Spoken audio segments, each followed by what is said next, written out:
अमाईनच्या properties 5 properties याच्या अगोदर आपण पाहिल्या. कोणत्या कोणत्या प्रॉपर्टीजचा विचार केला आपण अमाईनच्या.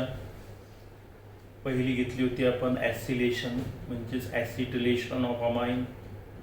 दुसरी एक रिॲक्शन घेतली होती आपण हॉफमन्स कार्बिलमाइन रिॲक्शन.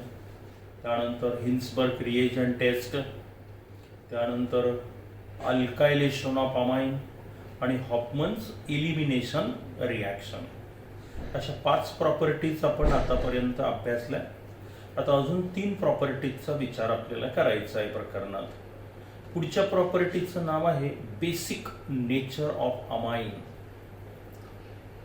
त्यानंतर बेसिक नेचर ऑफ अमाईन नंतर पुढची जी प्रॉपर्टी आहे ती ॲनिलीनच्या संदर्भात इलेक्ट्रोफिलिक सबस्टिट्यूशन रिॲक्शन कसे प्रॉडक्ट मिळतात त्याचा विचार करायचा आहे. आणि एक शेवटी डायझोनियम सॉल्टच्या संदर्भातल्या काही रिॲक्शन्स आपल्याला अभ्यासायच्या आहेत. म्हणजे हे प्रकरण आपलं संपून जाईल. मग बेसिक नेचर ऑफ अमाईन. अमाईनचं बेसिक नेचर आपल्याला एक्सप्लेन करायचं आहे. काय दिसून आलं आपल्याला? All amines are basic in nature. सर्व अमाईन प्रायमरी सेकंडरी टर्शरी सर्व अमाईन हे बेसिक नेचरचे आहेत. मग आता हे बेसिक नेचर अमाईनचं वेगवेगळ्या प्रकारे वेगवेगळ्या थिअरीनुसार आपल्याला एक्सप्लेन करता येतं. त्यातली एक पद्धत आहे Lewis theory of acid and base. यानुसार आपण हे अमाईनचं नेचर व्यवस्थित एक्सप्लेन करू शकतो. लेव्हिस थिअरी काय सांगते ॲसिड आणि बेसच्या संदर्भात? जशी एक अरेनियसची थिअरी आहे. कोणती आहे? Acid is a substance which gives H+ ion when dissolved in water and base is a substance which gives OH- ion when dissolved in water. He Arrhenius theory आहे. दुसरी एक थिअरी आहे लोरी ब्रॉन्स्टेड थिअरी. त्याचा विचार काही आपण करणार नाही इथे. तिसरी थिअरी अतिशय महत्त्वाची आहे जी इलेक्ट्रॉनच्या संदर्भात असते. इलेक्ट्रॉनच्या देवाणघेवाणवरून या लेव्हिस नावाच्या सायंटिस्टनं ॲसिड आणि बेसची डेफिनेशन केली आहे. काय म्हणायचं आहे थिअरीला? According to the Lewis theory, base is a substance which donate a lone pair of electron to other substance and forms a coordinate bond, and acid is a substance which accept a lone pair of electron from other substance. Example घेऊया आपण.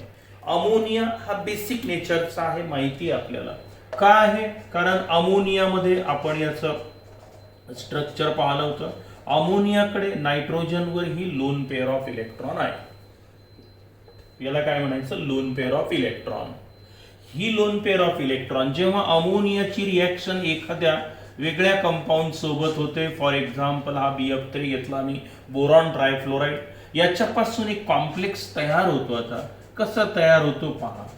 आता इथे compound तयार होतो. ही lone pair of electron बोरॉनला देण्यात येते आणि त्याच्यापासून असा हा NH3 BF3 कॉम्प्लेक्स तयार होतो. कोण तयार झाला? कॉम्प्लेक्स. आता थिअरीला काय म्हणायचं आहे? लोन पेअर ऑफ इलेक्ट्रॉन देणारा म्हणजे ही लोन पेअर ऑफ इलेक्ट्रॉन देतो आहे. देणारा कोण असतो? बेस असतो. आणि घेणारा कोण असतो? ॲसिड असतो. मग जो दुसऱ्याला लोन पेअर ऑफ इलेक्ट्रॉन देऊन कोऑर्डिनेट बॉन्ड फॉर्म करतो तो बेस, आणि जो लोन पेअर ऑफ इलेक्ट्रॉन घेतो तो ॲसिड असतो. असं कोणाला म्हणायचं आहे? लेव्हिस थिअरीला. GN लेव्हिस. मग लेव्हिस थिअरीनुसार आपल्याला आता एक्सप्लेन करायचं आहे why amines are basic in nature. ठीक आहे. थिअरी माहिती झाली. Definition according to the Lewis theory, base is a substance which donate a lone pair of electron to other substance and form coordinate bond. जेव्हा lone pair of electron देऊन bond तयार होतो त्याला आपण कोऑर्डिनेट बॉन्ड म्हणत असतो. आता all amines they contain a lone pair of electron on nitrogen atom, and this lone pair of electron can be donated to other substance in a chemical reaction, and hence all amines are basic in nature. For example वरून आपण सिद्ध करू. सर्व amine अमोनियामध्ये हा ammonia, इथे loan pair of electron एक आहे. याचं स्ट्रक्चर घेतलेलं आहे आपण. प्रायमरी अमाइन म्हणजे कोण? RNH2, इथेही लोन पेअर ऑफ इलेक्ट्रॉन आहे. सेकंडरी अमाइन म्हणजे कोण? आर आर डॅश हा हायड्रोजन, इथेही लोन पेअर ऑफ इलेक्ट्रॉन आहे. आणि tertiary amine R double dash लिहितो. सर्वच अमाइन्सवर हे प्रायमरी आहे, हे सेकंडरी आहे, हे टर्शरी आहे आणि हे कोण आहे, अमोनिया.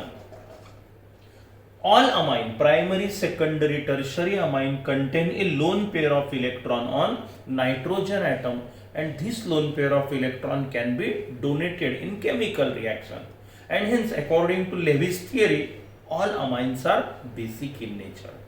आता आपण सिद्ध करूया. फॉर एक्झाम्पल काय होतं, आता उदाहरणार्थ आपण प्रायमरी अमाइन घेतलं, इथिल अमाइन. हे ethyl amine lone pair of electron नायट्रोजनवर आहे. When it is treated with HCl, hydrochloric acid, HCl, then it forms the complex because it forms a coordinate bond with HCl. H plus ion सोबत coordinate bond तयार केला. हा plus charge मी इथे लिहितो आणि हा Cl minus ethyl ammonium chloride तयार झालं. Ethyl ammonium chloride. आता इथे पहा, लोन पेअर ऑफ इलेक्ट्रॉन दिली, देणारा कोण असतो, बेस, आणि घेणारा कोण असतो, ऍसिड. झालं सिद्ध प्रायमरी अमाइनचं basic nature. Lone pair of electron देतो म्हणून बेस. जर मी सेकंडरी अमाइन घेतलं तर काय होईल पहा बरं इथे.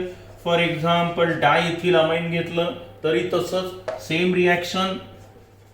कोण तयार झालं, डायइथिल अमोनियम क्लोराइड. देणारा बेस आणि घेणारा ऍसिड असतो. किंवा इथे जर मी आता टर्शरी अमाइन घेतलं तर ट्रायइथिल अमाइन घेतलं तरी आपल्याला असा कंपाऊंड तयार झालेला दिसतो, ट्रायइथिल अमोनियम क्लोराइड. मग लोन पेअर ऑफ इलेक्ट्रॉन दिली, देणारा बेस आणि घेणारा ऍसिड असतो.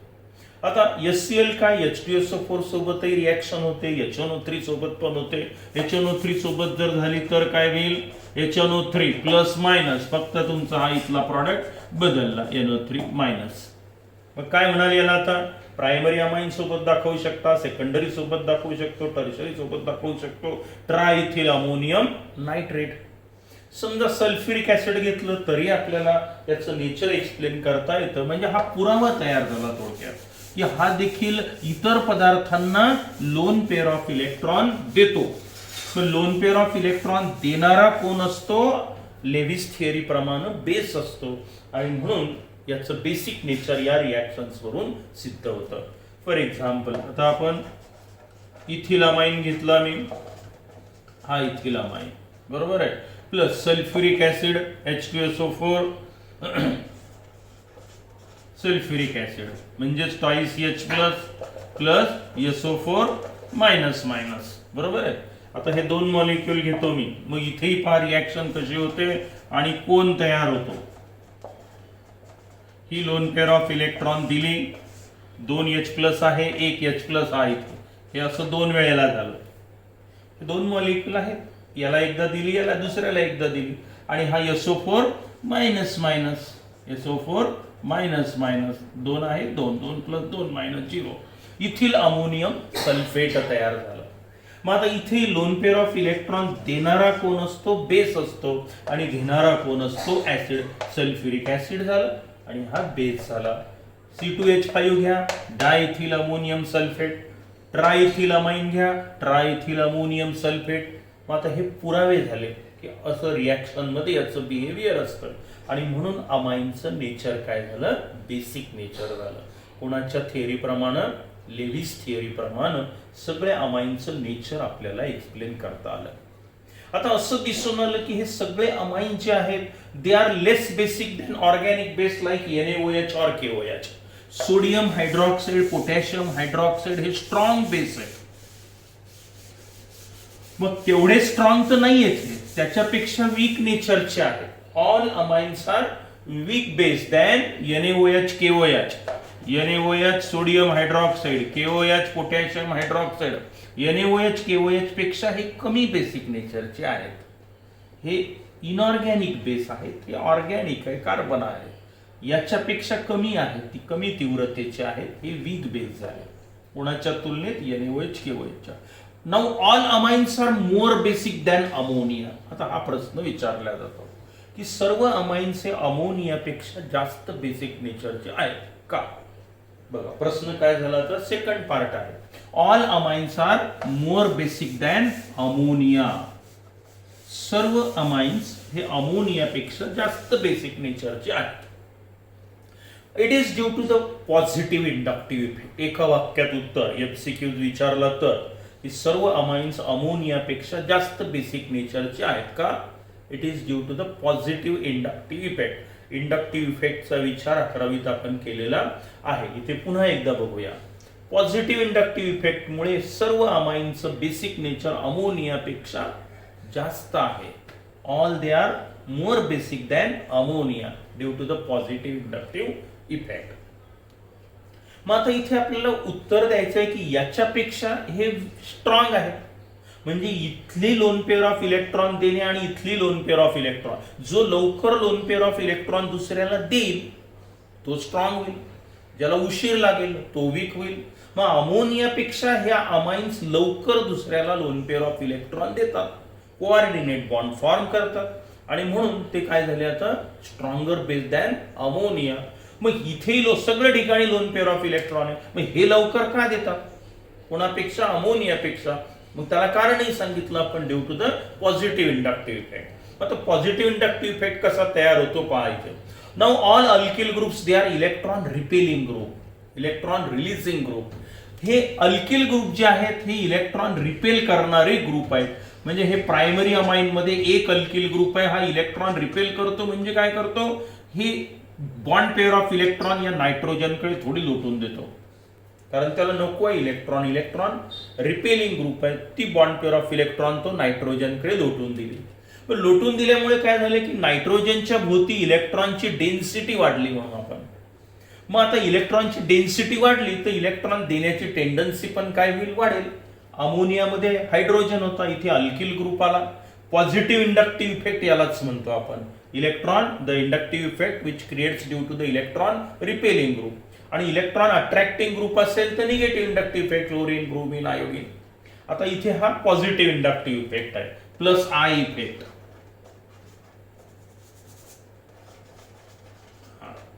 मग एक अल्किल ग्रुपाला इलेक्ट्रॉन पेअर ही नायट्रोजनकडे डोनेट केली, शिफ्ट केली, थोडी ट्रान्सफर केली, रिपेल केली म्हणा. मग इथे इलेक्ट्रॉनची डेन्सिटी वाढल्यामुळे ही लोन पेअर ऑफ इलेक्ट्रॉन अमोनियापेक्षा इझिली अवेलेबल झाली, म्हणून बेसिक नेचर वाढलं.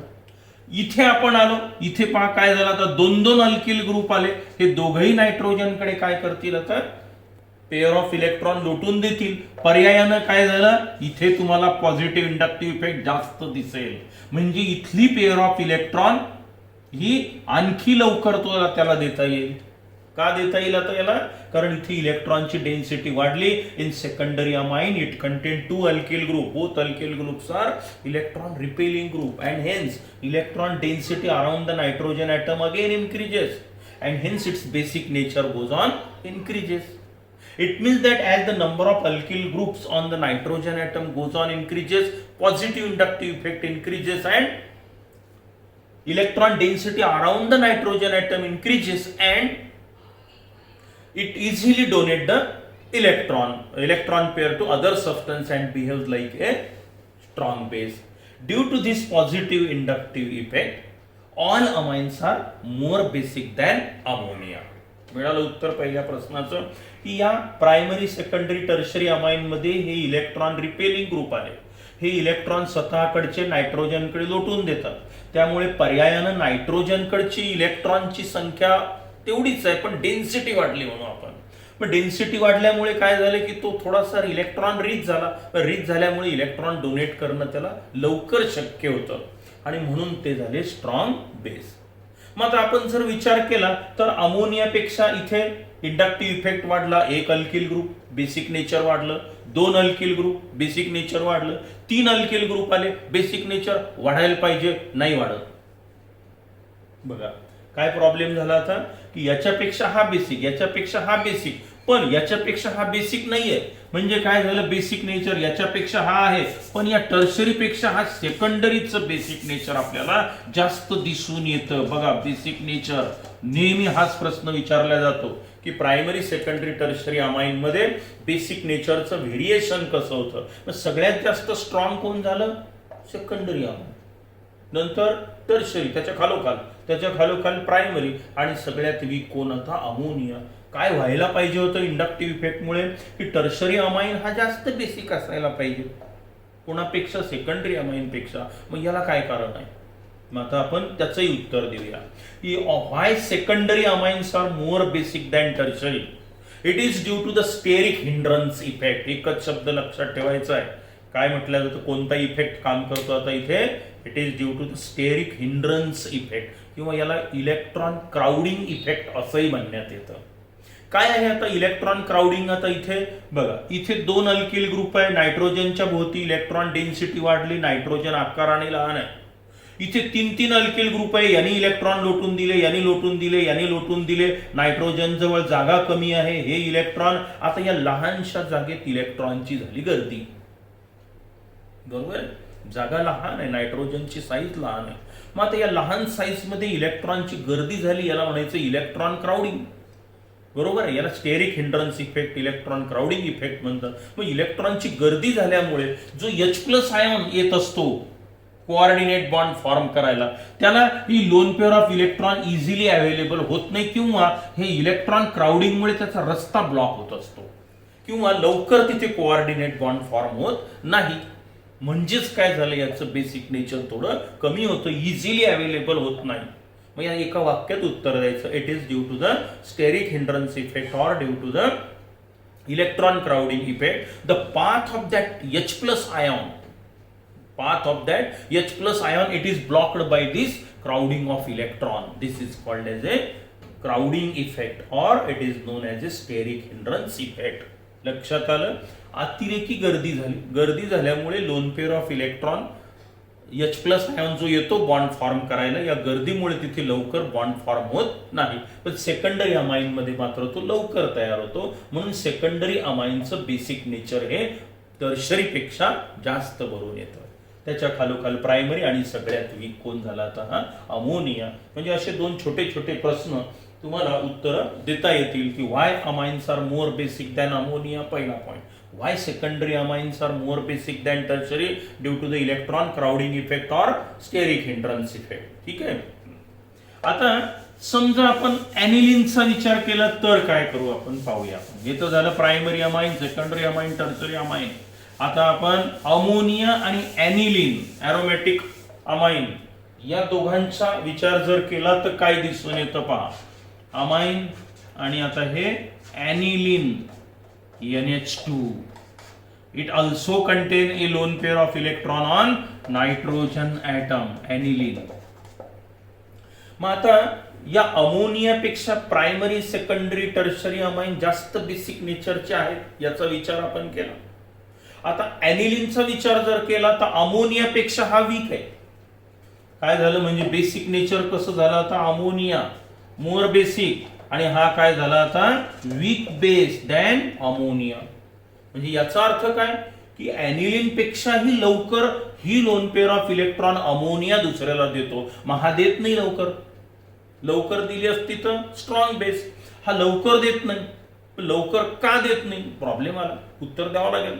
मग आता पुन्हा हे माहिती आहे तुम्हाला. आता this lone pair of electron actually it involves with the electrons of the benzene ring called as a conjugation effect. Now due to that conjugation effect, the pair of electron on nitrogen atom, it involves with the electrons of benzene ring, and hence it becomes less available for protonation. ही lone pair of electron नायट्रोजनवर फार काळ राहत नाही, ती उलट इकडे फिरत राहते, आणि म्हणून इथे ती उपलब्ध नसते दुसऱ्याला द्यायला. मग तो लवकर देत नाही, कारण ती इथे अवेलेबल नसते. इकडे आर्थो आणि पॅरा पोझिशनला ती रोटेट होते लोन पेअर ऑफ इलेक्ट्रॉन, आणि म्हणून हा लवकर इलेक्ट्रॉन देत नाही. मग याला कोणतं कारण उत्तर देणार आपण? Why aniline is weaker base than ammonia? It is due to the conjugation effect. मग तो एक्सप्लेन करू आपण. कसं अवेलेबल नाहीये पाहूया आपण.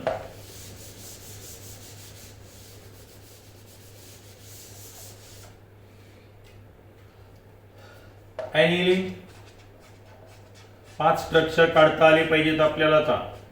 आता हे बऱ्याच वेळेस येऊन गेलं. ही लोन पेअर ऑफ इलेक्ट्रॉन मी 2 डॉट दाखवतो आता इथे, ठीक आहे, लोन पेअर ऑफ इलेक्ट्रॉन. हे झालं पहिलं स्ट्रक्चर ॲनिलीनचं. आता काय होतं पहा, ही लोन पेअर ऑफ इलेक्ट्रॉन इथे जर डबल बॉन्ड तयार केला तर हे 2 इलेक्ट्रॉन इथे ऑर्थो पोझिशनवर येतील आणि दुसरं स्ट्रक्चर तयार होईल. हा डबल बॉन्ड आणि हे NH2.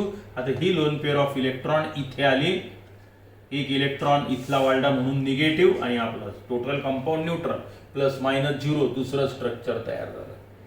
आता काय झालं, हे 2 इलेक्ट्रॉन इथून इथे आले तेव्हा हे इथून पॅरा पोझिशनला आले, तिसरं स्ट्रक्चर तयार झालं इक्विव्हॅलेंट. यालाच कॉन्जुगेशन इफेक्ट म्हटलेलं आहे आपण. हा बॉन्ड इथे आला, हा बॉन्ड इथे आला, हा डबल बॉन्ड, हे NH2 ग्रुप, हा प्लस हा मायनस. आता काय होईल, हे 2 इलेक्ट्रॉन इथून इथे बॉन्ड तयार करतील तेव्हा हे इथून इथे आले, मग इथे आले. आता हे 2 इलेक्ट्रॉन निगेटिव्ह चार्ज, इथे झाला हा डबल बॉन्ड, इथे डबल बॉन्ड, हे डबल बॉन्ड NH2, हे प्लस. आणि आता शेवटी बघा, हे 2 इलेक्ट्रॉन इथून इथे आणि हे आणि पुन्हा पहिल्या ठिकाणी जर गेले तर आता 5वं स्ट्रक्चर तयार होईल. कोणतं, हे वापस गेला, हे NH2 लोन पेअर जिथल्या तिथे, double bond double bond double bond. बरोबर आहे. पहिलं स्ट्रक्चर, दुसरं स्ट्रक्चर, तिसरं स्ट्रक्चर, चौथं स्ट्रक्चर, 5वं. पहिल्यात आणि 5व्यात काय फरक पडला, फक्त डबल बॉन्डची पोझिशन बदललेली तुम्हाला दिसून येते. आता ही लोन पेअर ऑफ इलेक्ट्रॉन लवकर का देत नाही ॲनिलीन, बघा, या नायट्रोजनवर ही लोन पेअर ऑफ इलेक्ट्रॉन जर लवकर दिल्या गेली असती तर स्ट्रॉंग बेस दिल कसा तो चालला, इथे आली इथे आली इथे आली, म्हणजे H+ आयॉनला बॉन्ड फॉर्म करणं अवघड आहे. आता इथे समजा इथे H+ आयॉन आला तोपर्यंत पेअर ऑफ इलेक्ट्रॉन इथे गेली, बॉन्ड तयार होईल का, मग आता इथे नाही होणार, उशीर लागेल. आणि म्हणून ॲनिलीन हा अमोनियापेक्षा वीक बेस आहे. पण आता जर समजा या आर्थो पोझिशनवर आणि या आर्थो आणि पॅरा पोझिशनवर जर electron attracting group NO2 group, Cl, Br, I हे जर वाढत वाढत गेले इथे इथे इथे तर बेसिक नेचर आणखी कमी कमी होत जातं. पण इथे जर इलेक्ट्रॉन डोनेट करणारे ग्रुप आले, अल्किल ग्रुप आले, जसं मिथिल ग्रुप असेल, इथिल ग्रुप असेल, C2H5 ग्रुप, किंवा हा मिथॉक्झी ग्रुप असेल, इथॉक्झी ग्रुप असेल, असे जर ग्रुप इथे आले कुठे आर्थो आणि पॅरा पोझिशनला, तर मात्र याचं बेसिक नेचर वाढत वाढत जात असतं. तर इथे ही संपूर्ण प्रॉपर्टी अशा पद्धतीनं आपल्याला एक्सप्लेन करता येते. हे 2-3 पॉइंट आहेत यामध्ये. Why aniline is less basic than ammonia? Why secondary amines are more basic than tertiary amine? And why all amines are more basic than ammonia? आणि why all amines are basic in nature? ती Lewis theory. अशी 4 छोटे छोटे वेगवेगळे point आपण इथे लक्षात ठेवायचे आहेत. ही होती आपली पुढची property, basic nature of amine. आता ही पुढची जी प्रॉपर्टी आहे ही आहे या ॲनिलीनच्या संदर्भात. आता आपण बघतो आहे की ॲनिलीन मध्ये हे जे स्ट्रक्चर काढलेले आहेत आपण, रिझोनन्स स्ट्रक्चर, इथे आर्थो आणि पॅरा पोझिशनला इलेक्ट्रॉन डेन्सिटी वाढलेली दिसून येते आहे. आर्थो पोझिशनला आणि पॅरा पोझिशनला, ही पॅरा आर्थो आर्थो. आणि म्हणून इलेक्ट्रोफिलिक सबस्टिट्यूशन रिॲक्शन जेव्हा होतं तेव्हा इथे आर्थो पोझिशनला होणार आहे. मग आता त्या रिॲक्शन्स आपल्याला घ्यायच्या आहेत 3. इलेक्ट्रोफिलिक ॲरोमॅटिक सबस्टिट्यूशन, त्याच्यात पुन्हा ब्रोमिनेशन घ्यायचं म्हणजे हॅलोजनेशन, त्यानंतर नायट्रेशन आणि शेवटी सल्फोनेशन.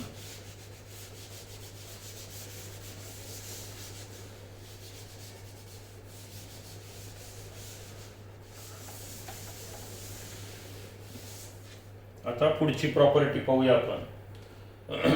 पहिली आता ॲनिलीनच्या properties of aniline.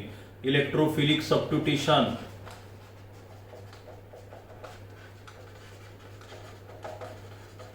Electrophilic substitution of aniline. Halogenation घ्यायचे आहे. 2 पार्ट मध्ये घ्यायचे आहे आपल्याला. सिंपल रिॲक्शन्स आहेत आता या. When aniline is treated with bromine water, then it gives, this is NH2. substitution takes place at ortho and para position. तिन्ही हायड्रोजन ॲटम रिप्लेस झाले. हा hydrogen hydrogen hydrogen H H H निघून गेले आणि आता इथे ब्रोमीन ब्रोमीन ब्रोमीन आले, 3 hydrogen 3 bromine म्हणजे काय 3 HBr हा झाला बाय प्रॉडक्ट. ॲनिलीनच आहे 2,4,6 ट्राय ब्रोमो ॲनिलीन. बघा 1 2 3 4 5 6, दुसऱ्यावर ब्रोमीन, चौथ्यावर ब्रोमीन, सहाव्यावर ब्रोमीन, म्हणून काय नाव झालं 2,4,6 ट्राय ब्रोमो ॲनिलीन. कोणत्या पोझिशनला झालं सबस्टिट्यूशन? आर्थो आणि पॅरा. का झालं? कारण इथे इलेक्ट्रॉनची डेन्सिटी वाढलेली असते, त्या रेझोनन्स स्ट्रक्चरमध्ये आपण पाहिलेलं आहे. हे झालं ब्रोमिनेशन, हॅलोजिनेशन किंवा ब्रोमिनेशन. आपल्याला असा पदार्थ मिळाला. आता जर समजा आपल्याला असं वाटलं की आपल्याला मोनो प्रॉडक्ट पाहिजे असेल, हा ट्रायब्रोमो ॲनिलीन आहे, आपल्याला पॅराब्रोमो ॲनिलीन पाहिजे असेल तर काय करायचं? कारण हा ग्रुप आर्थो आणि पॅरा ओरिएंटेड आहे. मग आपण काय करतो अशा वेळेला, जर एखाद्याला पॅराब्रोमो ॲनिलीन पाहिजे असेल, हे नको आहे, तर त्यांनी काय करायचं? मग त्याच्यासाठी एक वेगळा उपाय आपण केलेला आहे.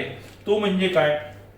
तर या NH2 ग्रुपला आपण तात्पुरतं दुसऱ्या एका ग्रुपमध्ये घेऊन जातो, त्याचं ऍसिटिलेशन करत असतो. ऍक्च्युली हा aniline in first step it is treated with acetic anhydride CH3CO/2O acetic anhydride किंवा ऍसिटिल क्लोराइड घ्या in presence of pyridine. Then here first acetylation takes place. हा NH2 ग्रुप जो आर्थो आणि पॅरा ओरिएंटेड आहे, त्याचं रूपांतर आता मी दुसऱ्या ग्रुपमध्ये केलं. एक हायड्रोजन काढून टाका, हा COCH3 टाकून द्या तिथे. मग एक COCH3 टाकला, एक अजूनही इथे आहे CH3COO आणि हा H मायनस CH3COOH हा झाला बाय प्रॉडक्ट. हा चुकून समोर गेलेला आहे नोट्समध्ये, तो इथला इथे घेऊन याल तुम्ही. ठीक आहे. आता याला ऍसिटा ॲनिलाइड म्हणतात. NH2 ग्रुपचं रूपांतर मी तात्पुरतं या ऍसिटिल ग्रुपमध्ये करून घेतलेलं आहे. याला ऍसिटा ॲनिलाइड असं नाव दिलेलं आहे आपण या कंपाऊंडला. वाटलं तर द्या, अदरवाईज गरज नाही. आता मात्र या ग्रुपचं नेचर वेगळं आहे. हा आर्थो आणि पॅरा ओरिएंटेड आहे, हा फक्त पॅरा ओरिएंटेड असल्यामुळे आता आपण ब्रोमिनेशन घडवून आणूया. When it is treated with bromine, then here substitution takes place at para position. H आणि Br मायनस HBr काढून टाका आणि आता इथे हा NHCOCH3 आणि आता इथे हा ब्रोमीन टाकून दिला मी. बरोबर आहे. पॅरा ब्रोमो ऍसिटा ॲनिलाइड आहे. हा ऍसिटा ॲनिलाइड, पॅरा ब्रोमो ऍसिटा ॲनिलाइड. आता अजून काम झालं नाही आपल्याला, तर या ग्रुपमध्ये नेलं, पुन्हा याच्यामध्ये वापस आणा याला.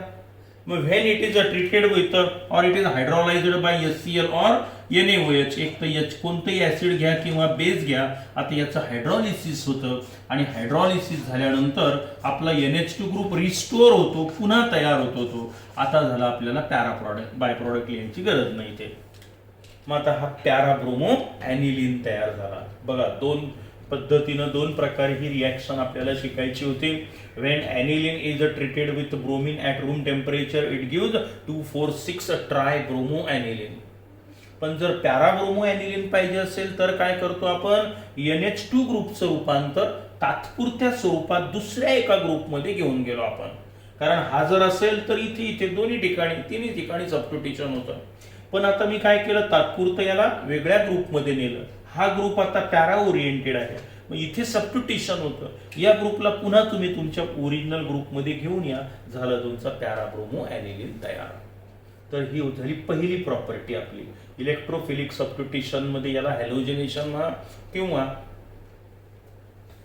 याला आपण हॅलोजिनेशन किंवा ब्रोमिनेशन म्हणा. आता दुसरी आहे नायट्रेशन आणि तिसरी सल्फोनेशन.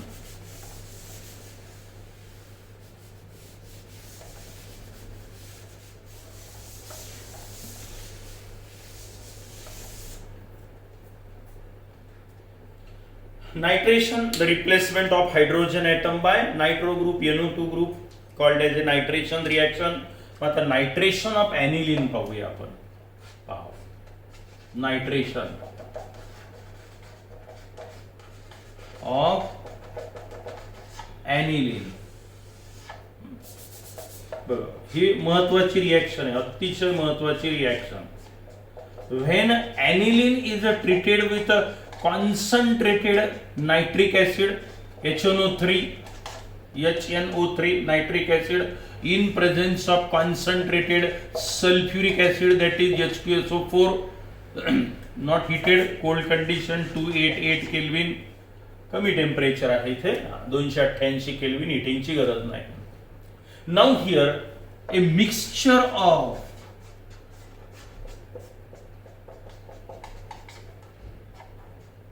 आर्थो पोझिशनला सबस्टिट्यूशन झालं, आर्थो नायट्रो ॲनिलीन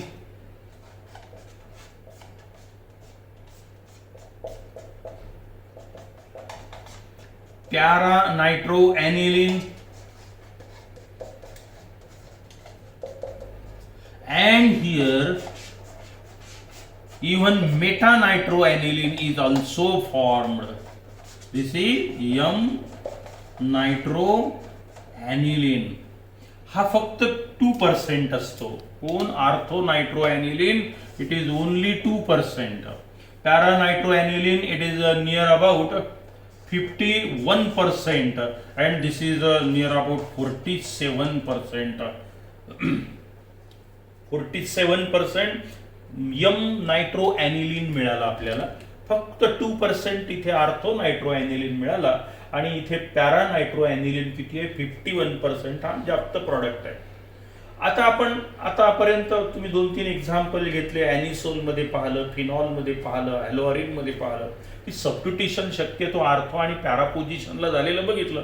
आतापर्यंत आपण इथे मेटा पोझिशनला काही सबस्टिट्यूशन झालेलं दिसून आलेलं नव्हतं, इथे पहिल्यांदा आलेलं आहे.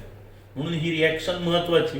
आता असं का झालं नाही का, असं झालं इथे, असं याच्यामुळे झालं की हा NH2 ग्रुप हा बेसिक नेचरचा आहे आणि ऍसिडिक मीडियम मध्ये इथे तो ॲनिलम आयॉन तयार करत असतो, NH3+ आयॉन तयार करतो की जो मेटा डायरेक्टिंग आहे. मग ऍसिडिक मीडियम असल्यामुळे इथे थोडक्यात मेटा पोझिशनला पण सबस्टिट्यूशन होतं. अर्थात त्याचं एक्सप्लेनेशन द्यायची गरज नाही आपल्याला, आणि म्हणून हा 47% इथे यम नायट्रो ॲनिलीन पण तयार होतो. का, कारण ऍसिडिक मीडियम मध्ये NH2 ग्रुपचं रूपांतर ॲनिलिनम ग्रुप NH3+ ग्रुप मध्ये होतं आणि जो काय आहे मेटा डायरेक्टिंग पण आहे, आणि म्हणून आपल्याला इथे यम नायट्रो ॲनिलीन हा 47% मिळतो. आता जर समजा तुम्हाला 100% हा पाहिजे असेल पॅरा नायट्रो ॲनिलीन, तर पुन्हा आपल्याला मागच्या सारखीच प्रोसिजर करावी लागेल. काय, NH2 ग्रुपचं रूपांतर आपण त्या ऍसिटलेशन करून वेगळ्या ग्रुपमध्ये घेऊन जाऊ, नंतर सबस्टिट्यूशन करू पॅरा पोझिशनला आणि तो ग्रुप पुन्हा एकदा रिस्टोअर करूया. म्हणजे आपल्याला जर समजा पॅरा नायट्रो ॲनिलीन पाहिजे असेल तर आपण काय करायचं पाहूया आपण, म्हणजे रिॲक्शनचा बी पार्ट. आता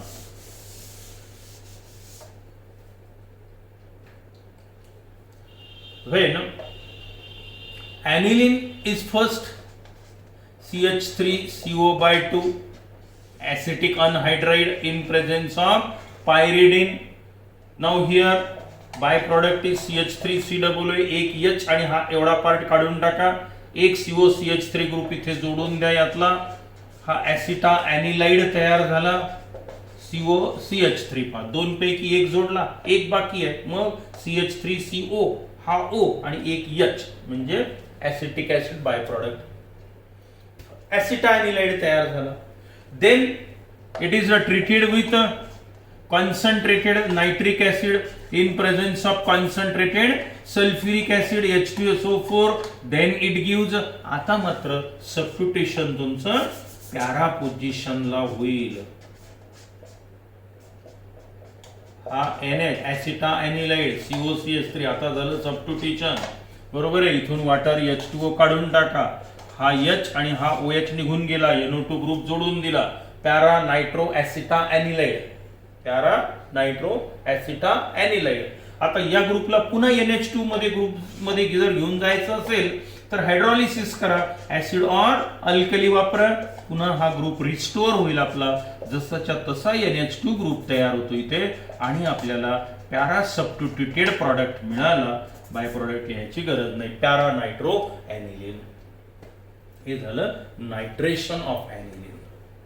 आणि आता तिसरं सल्फोनेशन ऑफ ॲनिलीन.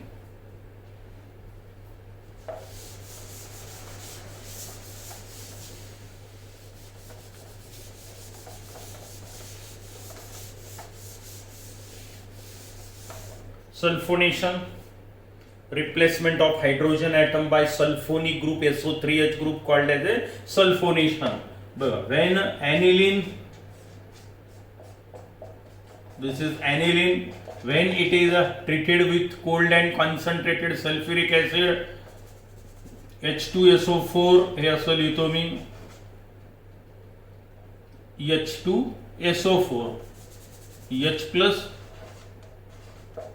चालेल आणि हा minus HSO4 minus, positive part negative part. Cold condition 288 again kelvin,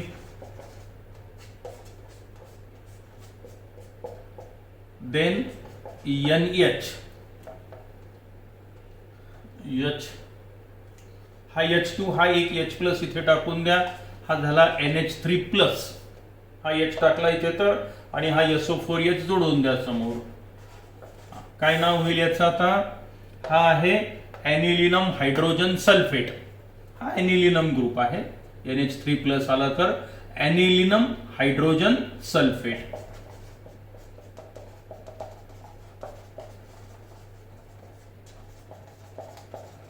ॲनिलिनम hydrogen sulphate plus, वाटलं तर इथे मायनस दाखवा. ठीक आहे. आता जर आपण याला हीट केलं तर काय होतं पहा, सल्फ्युरिक ऍसिड सोबत ऍक्शन विथ सल्फ्युरिक ऍसिड बघतोय आपण, NH3 प्लस SO3H हा मायनस, हा काय नाव? Anilinium hydrogen sulphate. When it is heated with concentrated sulphuric acid at about 453 K temperature to 474 kelvin temperature, या रेंज मध्ये आहे, 453 ते 474 केल्विनच्या रेंज मध्ये. Then it gives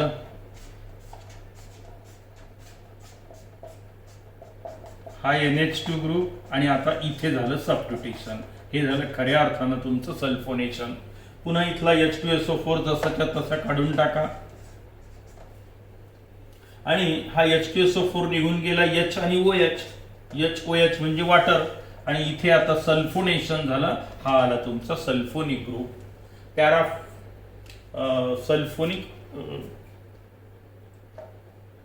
sulphanilic acid, या कंपाऊंडचं नाव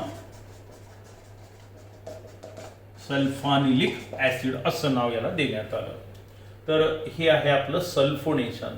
लो टेम्परेचरला ॲनिलिनम हायड्रोजन सल्फेट तयार होतो.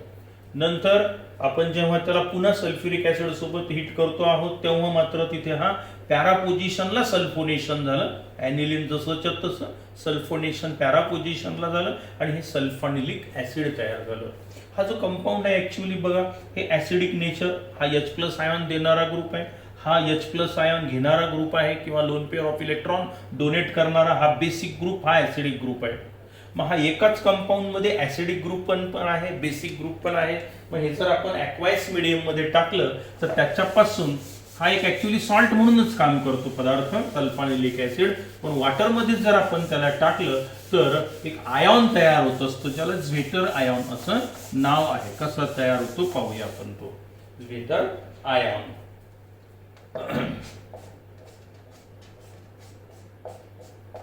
NH2 बेसिक नेचर आणि हा SO3H ग्रुप. आता याला जर आपण पाण्यामध्ये टाकलं तर काय होईल, हा H प्लस आयॉन देईल. मग हा H प्लस आयॉन याने घेतला तर काय तयार होईल पहा, हा झाला मग NH3 प्लस, आणि इथे कोण आता हा SO3 मायनस. याला म्हणतात झ्वेटर आयॉन, सॉल्ट लाईक बिहेवियर. तर इथे ही होती आपली एक प्रॉपर्टी, म्हणजे आज आपण दोनच प्रॉपर्टी घेतल्या, बेसिक नेचर ऑफ अमाइन आणि इलेक्ट्रोफिलिक सबस्टिट्यूशन रिॲक्शन ऑफ ॲनिलिन.